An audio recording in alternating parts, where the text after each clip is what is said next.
Berdasarkan cerita warga, apabila kamu ingin mencurigai seseorang itu adalah kuyang, kamu bisa lihat apabila di siang hari seorang perempuan menggunakan kain untuk menutupi lehernya, itu ada besar kemungkinan dia menutupi garis dari pembatas ketika dia mencabut kepalanya dari badannya.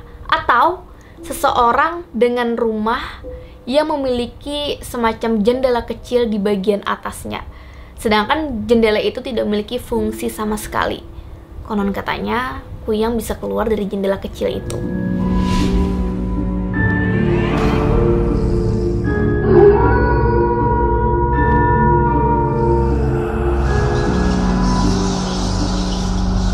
Aku Gusti Gina, dan ini Alkisah. Kuyang, monster dari klan vampir penghisap darah yang ada di tanah Kalimantan. Sama seperti vampir-vampir lainnya, dia aktifnya di malam hari dan berburu darah dari mangsanya. Ya, favoritnya sih ibu-ibu yang baru melahirkan. Tapi ada satu hal yang berbeda dari kuyang dengan vampir-vampir lainnya. Di siang hari, dia layaknya seperti kita. Dia ada di antara kita. Kuyang adalah manusia. Sebelum kamu melanjutkan video ini, yang aku akan menceritakan kepada kalian gimana sih legenda dan fakta-fakta terkait dengan kuyang yang ada di Kalimantan. Aku mau ngajak kalian buat subscribe channel ini, bantu aku sama-sama untuk menjadikan channel Gina Samsudin sebagai channel misteri, horor, dan mitologi nomor 1 di Indonesia. Gak apa-apa ya, kita ngarep dulu. Oke, balik ke kuyang. Beberapa tahun terakhir, mungkin bisa dibilang kuyang mulai eksis di masyarakat Indonesia. Ya, nggak cuma di Kalimantan. Walaupun di Kalimantan sendiri, itu tuh mulai dari zaman dulu banget orang udah mengenal kuyang. Thanks to social media. Ya, sebut aja seperti video yang pernah viral di tahun 2019, yaitu mengenai warga yang beramai-ramai mengejar kuyang. Video tersebut tentunya juga menyita perhatian warga di luar Kalimantan. Apa sih kuyang? Apakah kuyang itu hantu? Atau itu siluman? Atau something else? Monster? Dapat! Allahu Akbar! Allahu Akbar! Allahu Akbar! Allahu Akbar, dapat kuyangnya! Allahu Akbar! Allahu Akbar, dapat kuyangnya! Allahu Akbar, dapat kuyangnya!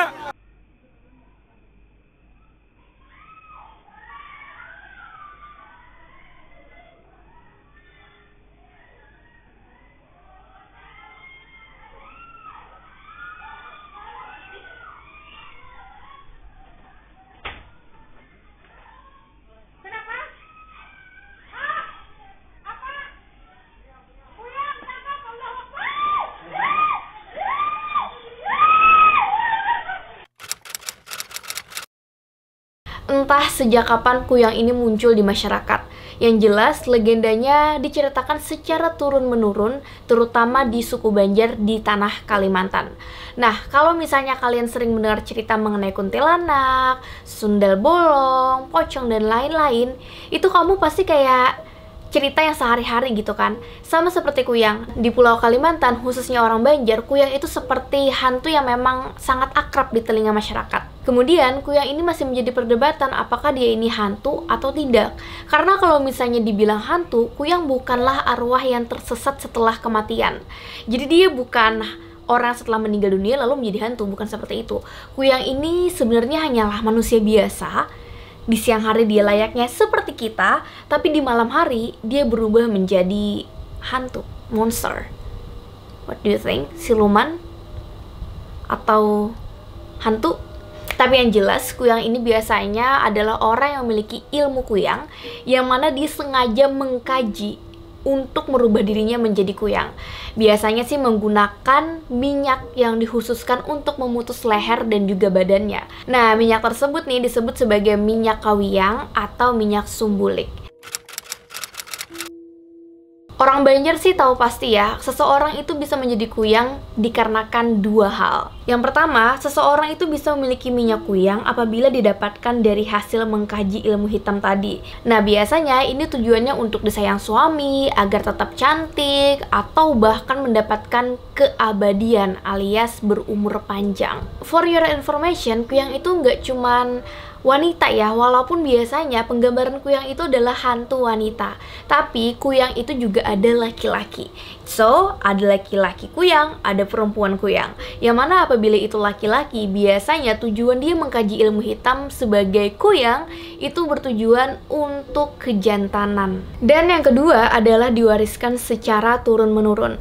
Entah kamu pernah mendengar legenda ini atau tidak, ada sebuah legenda yang mengatakan di sebuah pedesaan di Kalimantan hiduplah sebuah keluarga, yang mana semua anggota keluarga mereka adalah kuyang.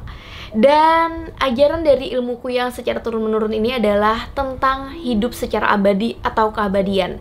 Jadi mereka yang menjadi kuyang itu bisa hidup sampai 300 tahun lamanya. Wow, itu lama banget sih. Kalau biasanya manusia biasa kan di bawah 100 tahun itu udah meninggal dunia kan. Tapi dengan menganut ilmu kuyang ini, mereka bisa hidup sampai 300 tahun. Terus, selama itu juga, selama dia menjadi kuyang, sang iblis meminta darah dari wanita-wanita yang melahirkan. Atau apabila tidak ada darah dari ibu yang baru melahirkan, bisa juga mengisap darah dari warga. Nah, ada juga nih yang mengatakan termasuk darah menstruasi dari perempuan yang sedang haid. Terkait dengan legenda ini, maka muncullah nih sebuah kepercayaan di masyarakat apabila seseorang di keesokan paginya mendapati lebam biru di kulitnya, biasanya di pangkal lengan atau di pangkal paha, maka orang itu besar kemungkinan di malam hari sebelumnya saat dia tidur, dia dikucup kuyang, alias tubuhnya, darahnya dihisap oleh kuyang. Makanya meninggalkan lebam biru di kulitnya. Dan dari sinilah ada istilah dikucup kuyang. Aku sendiri sih waktu kecil ini udah sering banget aku denger istilah dikucup kuyang. Jadi kalau misalnya ada biru-biru di kulit dan aku bilang gitu kan sama nenek aku atau aku sama bibi aku, dan biasanya mereka tuh bakal bilang itu karena dikucup kuyang. Is that true? Selanjutnya adalah bagaimana sih perwujudan dari kuyang ini. Bagi yang udah tahu itu kuyang pasti ya you know lah kayak gimana. Kuyang itu adalah hantu yang bisa dibilang unik juga dan menyeramkan gitu. Dia tidak berbadan utuh, tapi hanya kepala beserta organ-organnya. Makanya seperti yang aku bilang sebelumnya, itu ada minyak kawiyang atau minyak kuyang yang apabila dioleskan di leher di malam hari, maka kepalanya ini akan terangkat beserta dengan organ-organ di dalamnya. Begitulah wujud kuyang. Dan untuk kepalanya itu tergantung apakah dia kuyang laki-laki atau kuyang perempuan. Kalau kuyang perempuan sih biasanya berambut panjang. Ada lagi penggambaran kalau kuyang ini rambutnya acak-acakan ditambah dengan taring di giginya. Selain wujudnya menyeramkan, rupanya kuyang ini dapat dikenali ketika dia sedang berterbangan di malam hari. Jadi, kalau orang di Kalimantan itu melihat kuyang, biasanya mereka bisa mengidentifikasi dari cahaya yang terbang. Nah, kuyang ini kalau dari jarak jauh, itu nggak kelihatan. Kepala, organ-organ itu nggak kelihatan. Yang terlihat adalah cahaya. Dan ketika warga melihat ada cahaya yang berterbangan di sekitar desa mereka, maka warga itu akan berteriak, "Kuyang, kuyang, kuyang." Ya, tujuannya untuk memanggil warga-warga yang lain biar mereka beramai-ramai memburu kuyang tersebut. Makanya banyak cerita ataupun berita mengenai warga yang memburu kuyang, terutama di daerah Kalimantan. Biasanya warga ini akan beramai-ramai nih mengejar kuyang, entah mereka bisa mendapatkan atau tidak, entah menggunakan sebuah alat atau dengan tangan kosong. Yang jelas untuk melumpuhkan kuyang atau tepatnya membunuh kuyang, mereka harus menemukan badan si kuyang. Nah, macam-macam nih. Biasanya warga akan mencari dari mana sumber si kuyang ini, alias di mana rumahnya. Di dalam perjalanan biasanya juga warga akan mengejar kuyang ini ke daerah-daerah yang mungkin sulit dijangkau ya. Contohnya seperti kolong rumah atau dalam bahasa Banjar disebut sebagai bawah berumahan. Nah, rumah orang Banjar terutama di zaman dulu biasanya itu kan tinggi. Jadi antara tanah dan juga lantai itu tuh ada space yang tinggi. Ada kemungkinan kuyang itu bersembunyi di sana, atau juga kuyang bisa bersembunyi di hutan-hutan kayak gitu, di atas-atas pohon. Apabila warga menemukan, mereka bisa menangkapnya, atau warga bisa mencari badannya tadi ke rumah si kuyang, dan kemudian badannya yang tanpa kepala ini akan diisi dengan benda-benda tajam. Contohnya paku, beling, dan sebagainya. Dengan harapan ketika benda-benda tajam itu sudah dimasukkan ke dalam tubuh kuyang, maka si kuyang ini tidak bisa menyatu lagi dengan badannya, dan lama-kelamaan dia akan mati lemas. Bagi orang Banjar, teror kuyang ini bisa dibilang cukup menyeramkan ya, apalagi di zaman dahulu, sehingga mereka pun memiliki kepercayaan bahwa kuyang ini bisa ditangkal. Sehingga orang Banjar itu punya kepercayaan mengenai barang-barang atau benda-benda tertentu yang bisa melindungi mereka dari serangan kuyang di malam hari. Nah, biasanya nih warga akan menyiapkan benda-benda penangkal kuyang seperti bawang merah, terutama bawang merah tunggal, lalu ada cermin, sisir, pisau, dan rumput jariangau. Biasanya barang-barang ini juga akan ditempatkan nih di dekat ibu yang baru melahirkan atau bayinya. Bahkan ini juga dilakukan oleh para bidan yang ada di Kalimantan. Entahlah sampai sekarang masih dilakukan atau tidak. Yang jelas ini adalah kepercayaan turun-menurun. Cerita mengenai bidan dengan kuyang ini juga cukup populer ya di Kalimantan. Bahkan cerita-cerita seperti kuyang dan bidan yang saling bertemu, ada juga sampai rebutan. Itu kayak udah cerita sehari-hari aja gitu di Kalimantan. Siap.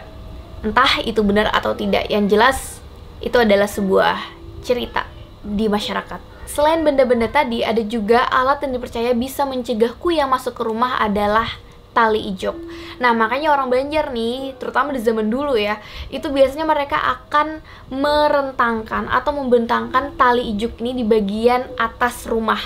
Jadi kayak dikelilingin rumahnya di sekeliling dinding, kayak gitu, segi empat satu rumah, dan itu dikelilingnya dengan tali ijuk. Karena tali ijuk itu cenderung kasar gitu ya talinya. Nah, ini bisa menggores organ-organ si kuyang. Makanya kuyang itu takut untuk masuk ke rumah yang sudah bisa dibilang dipagerin dengan tali ijuk.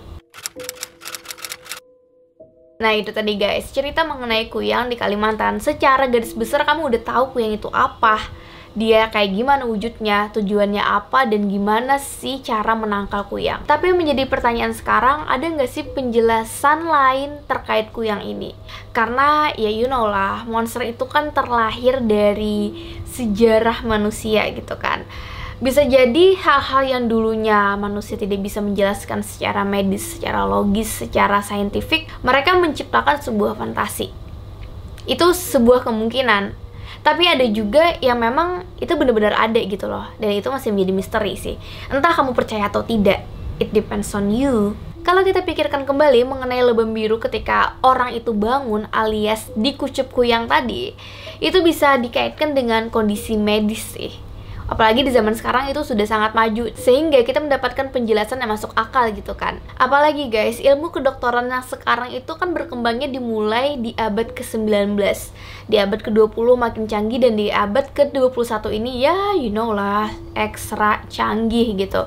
Everything can explain. Nah, kalau kita melihat fenomena mengenai dikucup kuyang alias lebam biru di badan itu bisa aja loh salah satu tanda dari masalah kesehatan. Ada beberapa contoh penyakit yang dianggap biang memar karena setan. Nah, contohnya nih ada hemofilia, purpura dermatitis, diabetes tipe 2, kekurangan trombosit, sampai gangguan pada pembekuan darah.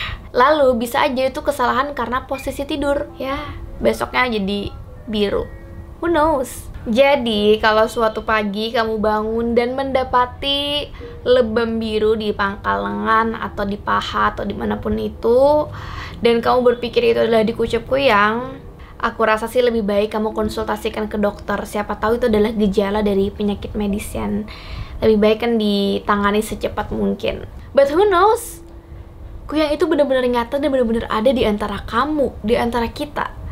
Berdasarkan cerita warga, apabila kamu ingin mencurigai seseorang itu adalah kuyang, kamu bisa lihat apabila di siang hari seorang perempuan menggunakan kain untuk menutupi lehernya, itu ada besar kemungkinan dia menutupi garis dari pembatas ketika dia mencabut kepalanya dari badannya. Atau seseorang dengan rumah yang memiliki semacam jendela kecil di bagian atasnya, sedangkan jendela itu tidak memiliki fungsi sama sekali. Konon katanya, kuyang bisa keluar dari jendela kecil itu. Hai guys, thank you udah menonton video ini sampai habis. Jangan lupa untuk di-subscribe, nyalakan loncengnya, like, comment, dan share. Bantu aku buat menjadikan channel ini sebagai channel yang menginformasikan mengenai mitologi, misteri, dan horor. Biar kita sama-sama senang-senang. Aku Gusti Gina. Bye!